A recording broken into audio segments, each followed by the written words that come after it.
This is VOA News via remote. I'm Liz Palka. Myanmar's deposed civilian leader Aung San Suu Kyi went on trial Monday in the capital Naypyidaw. She's currently facing two of several corruption-related charges filed against her by the military junta that seized power more than 4 months ago. The 75-year-old Suu Kyi is facing charges of illegally possessing unlicensed walkie-talkies and violating COVID-19 restrictions while campaigning during last year's parliamentary elections. The Nobel Peace Laureate has been detained since February 1st. That's when her civilian government was overthrown, nearly 3 months after her National League for Democracy party scored a landslide victory in the elections. Suu Kyi has been accused by authorities of breaching the Official Secrets Act, inciting public unrest, misusing land for her charitable foundation, and accepting illegal payments of $600,000 in cash, plus 11 kilograms of gold. Her lawyers have told reporters they expect the current trial to last until the end of July.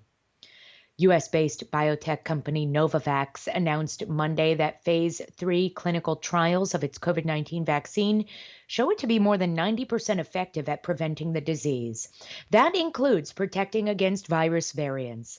A release from the company said the study enrolled nearly 30,000 participants across 119 sites in the United States and Mexico, with an emphasis on recruiting a representative population of communities and demographic groups most impacted by the disease.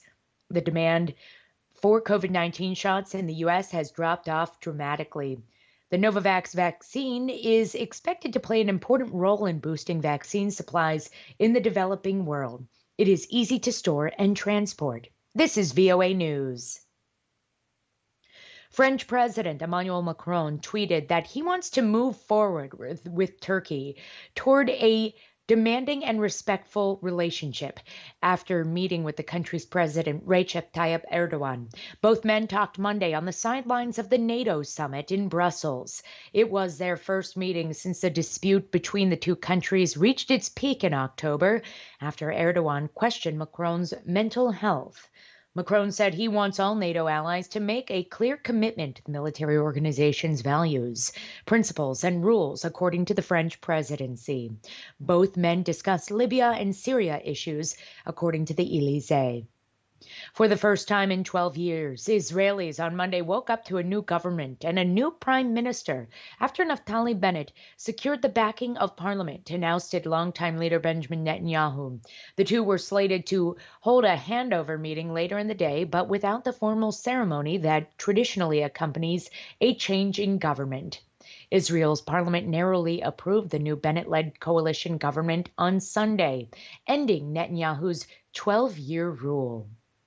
British Prime Minister Boris Johnson is expected to announce that the lifting of UK restrictions imposed because of the coronavirus pandemic will be pushed back for another 2 to 4 weeks. The delay is attributed to the highly contagious Delta variant of the virus.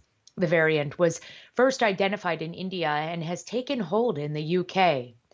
Zimbabwe is reintroducing a lockdown in an attempt to contain the spread of the COVID outbreak. Vice President Constantino Chiwenga said in a televised speech this weekend that complacency has resulted in a spike of COVID cases.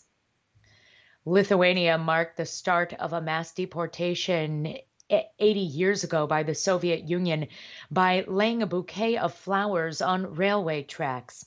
At the time of the deportation, the Soviet Union was occupying the Baltic nation. Some 280,000 people were eventually sent to Siberian gulags. People who were considered opposed to Moscow or deemed counter-revolutionary elements were sent to Siberia from Lithuania, and few returned. Others who owned land or houses were evicted and sent there as well. Considered one of the darkest chapters in Lithuania's recent history, the 1941 deportation affected all walks of life in the Baltic nation. We have more international headlines for you on voanews.com. Go there for the very latest. Via remote, I'm Liz Palka, VOA News.